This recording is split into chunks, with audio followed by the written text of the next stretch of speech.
Ustaz, mungkin gini Ustaz. Memang selaras hidup itu kan antara atasan dengan bawahan. Gitu kan? Kalau orang cuma pakai atasan tanpa bawahan, pakai baju, tidak pakai celana Tonji. Iya kan? Atau dia pakai celana, dia tidak pakai baju. Berarti kan harus dua-duanya. Dia pakai baju, dia pakai celana.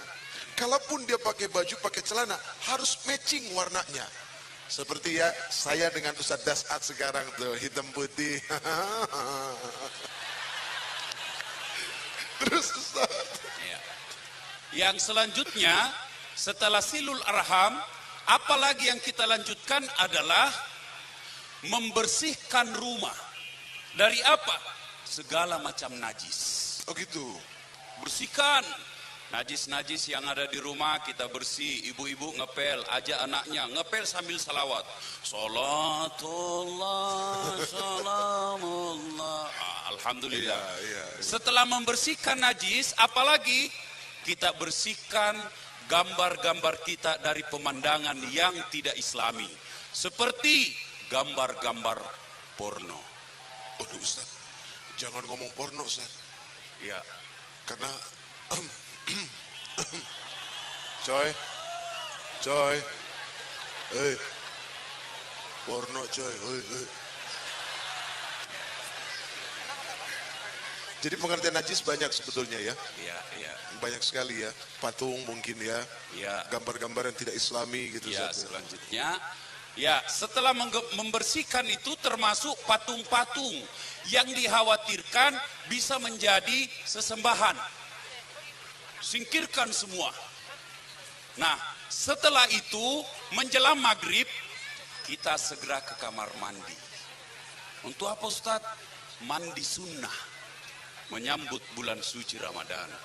Bagaimana caranya Ustaz mandi sunnah? Kurang lebih seperti mandi junub. Bedanya niat.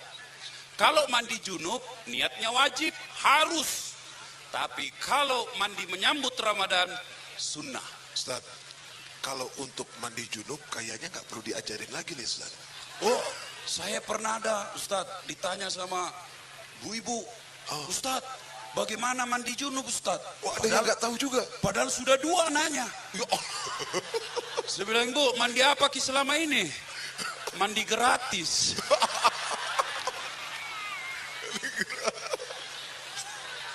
Mandi junub menyambut Ramadan, disunahkan wudhu dulu. Selesai wudhu, masuk ke kamar mandi, mulailah mandi, ambil timba, niat. Saya niat mandi sunnah menyambut Ramadan, lillahi ta'ala. Bismillahirrahmanirrahim. Kanan 3 kali, kiri 3 kali, seluruh batang kali. Kata orang Toraja, seluruh anggota tubuh. Batang kali. Iya, itu bahasa salah satu etnis di sini. Lai-lai. Lai-lai apa? Pulau Lai-lai ada di belakang sana ya. Jadi luar biasa Ustaz ya. Yang pertama adalah menyambung silaturahim yang terputus dan segala apa yang selama ini jauh dengan kita, terutama orang tua.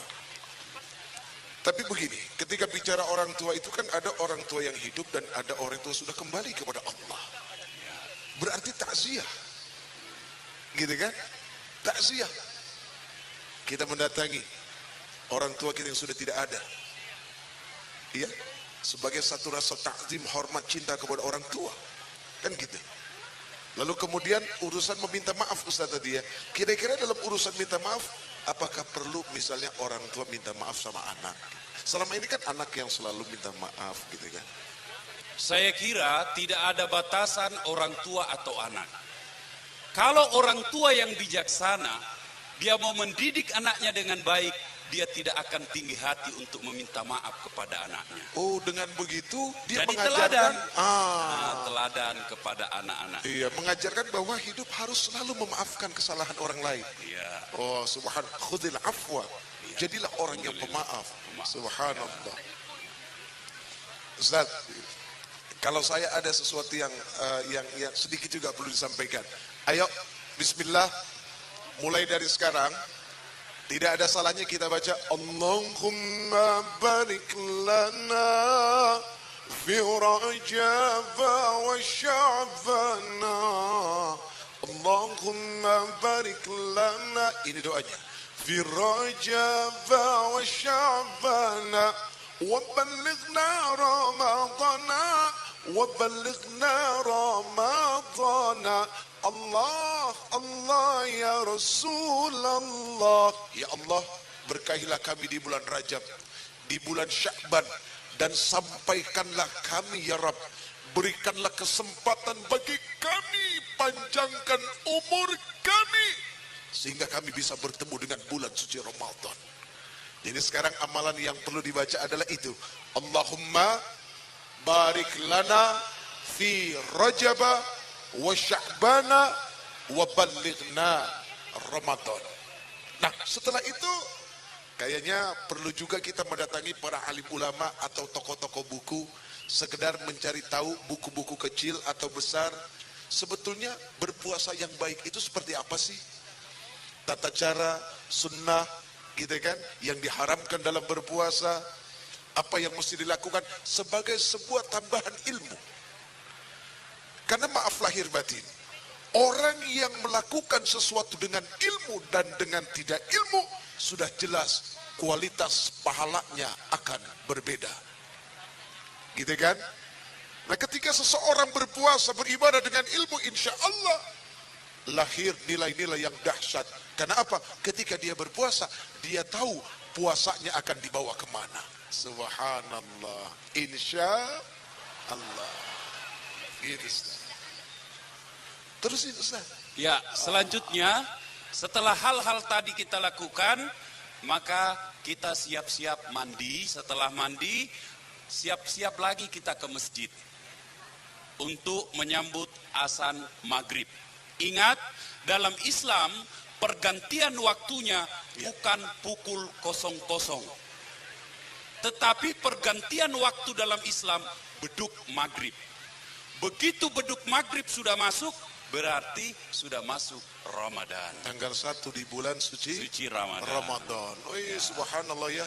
Di mana Allah Subhanahu wa taala buka yang pertama, awwaluhu rahmatun. Wah, 10 pertamanya Allah buka rahmat.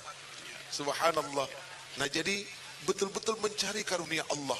Ya, di mana Allah kalau bicara urusan kasih sayang, enggak usah ditanya. Begitu amat sangat luar biasa. Buktinya apa? Lihat, dalam satu riwayat ada orang sepanjang di bulan-bulan yang lain dia suka melakukan maksiat, apa saja dia lakukan, tapi begitu datang bulan suci Ramadan, itu tadi, dia mandi, dia berganti pakaian yang rapi, kemudian dia memperbaiki segala amalan sehingga satu waktu dia wafat. Dan ternyata Allah Subhanahu wa taala wafatkan dia dalam keadaan yang paling baik. Subhanallah. Itu. Lanjut lagi? Masih lanjut, Ustaz. Ya, lanjut, ini mereka masih haus. Ya. Kelihatan haus. Mau minum? Mau minum lagi? Banyak air, Tonji, di belakang. Ya, selanjutnya kita menuju ke masjid. Sampai di masjid tentunya kita menunaikan salat tahiyatul masjid. Ya. Selesai salat maghrib, kemudian kita berzikir. Setelah berzikir, selanjutnya kita menunaikan salat sunnah. Selesai maghrib. Selesai itu lebih bagus lagi kita sujud syukur kepada Allah.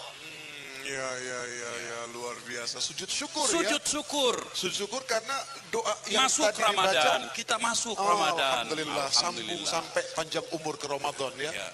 Ustadz, bagaimana sujud syukur, Ustadz? Langsung maki saja sujud. Rak sujud. Bahasanya seperti ini. Boleh dicontoh, boleh tidak. Ya Allah, terima kasih. Dan terimalah sujud hamba ini sebagai rasa terima kasih dan syukur hamba kepadamu atas perkenannya engkau memberikan umur panjang menikmati bulan suci Ramadan.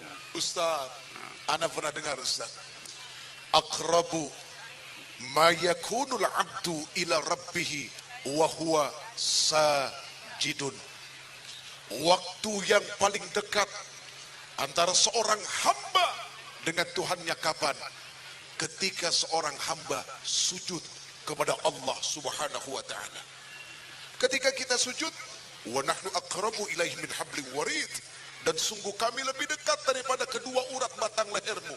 Itu Allah Subhanahu wa taala. Tapi begitu sujud, jauh lebih dekat daripada itu. Nah, Rasul menyampaikan fakthiru bid-du'a, fakthiru bid-du'a, maka banyak-banyaklah berdoa ketika engkau sujud kepada Allah Subhanahu wa taala. Subhanallah, Ustaz. Alhamdulillah. Cuma kadang saya ditanya, Ustaz, saya ini selalu mau berdoa, Ustaz, tapi kenapa doaku yang saya minta tidak dikasih? Oh, Bisa jadi apa yang kita baca tidak ngerti maksudnya. begitu ya? Iya, dia baca bahasa Arab. Bahasa Arabnya artinya minta hujan. Tapi dalam hatinya, ya Allah berikan saya kesehatan. Dia bilang, malaikat, apa maksud Uces? Lain di hati, lain di mulut. Ustaz, ada pengalaman Ustaz. Ini biasanya dialami oleh para pimpinan rombongan haji gitu kan. Biasanya yang mendaftar haji itu maaf ya. Ada beberapa yang memang tidak paham sama sekali tentang bahasa Arab, tapi karena semangat ingin mendatangi makam Rasul, ya kan, lalu kemudian untuk beribadah kepada Allah lebih dekat, dia ikut berangkat haji. Nah, ketika begitu masuk naik pesawat, kebetulan pilotnya orang Arab. Pilotnya bicara pakai bahasa Arab. Itu ibu langsung angkat tangan. Amin, amin ya Allah, amin. Padahal pilotnya bilang, fasten your seat belt.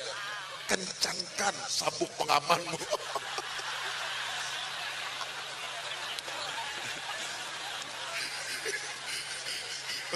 Wah, Ustaz, ini makin seru saja, tapi kita harus kembali ke Ali. Ali, Seperti yang kita uraikan tadi bahwa kita harus bersilaturahim kepada istri, kepada orang tua, dan kepada karib kerabat. Kenapa? Saya menyampaikan sebuah kisah pada zaman Rasulullah Sallallahu Alaihi Wasallam. Suatu saat Rasulullah tiba-tiba mengucapkan amin, amin, amin. Tidak ada apa-apa, tiba-tiba mengucapkan amin, amin, amin. Saat itu Nabi naik ke atas mimbar. Selesai khutbah, datanglah Umar bin Khattab kepada Nabi. Ya Rasulullah, saya mendengar Anda tadi mengucapkan amin. Ada apa gerangan? Nabi katakan, tadi itu ada malaikat Jibril berdoa di dekat telinga saya dan dia minta 3 hal. Pertama, ya Allah, janganlah engkau terima amal ibadah Ramadannya anak yang durhaka kepada kedua orang tuanya. Masya Allah. na'udzubillah min. Na'udzubillah min zalik. Jadi biar hitam jidatnya gara-gara sholat tahajud selama Ramadan, Ya. tapi durhaka sama orang tuanya, Sama juga bohong. diskualifikasi. Diskualifikasi. Ustaz, yang repot begini. Ya.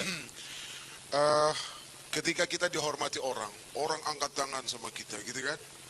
Tapi kita nggak bisa menghormati orang tua kita. Apa artinya kehormatan yang kita punya? Betul sekali.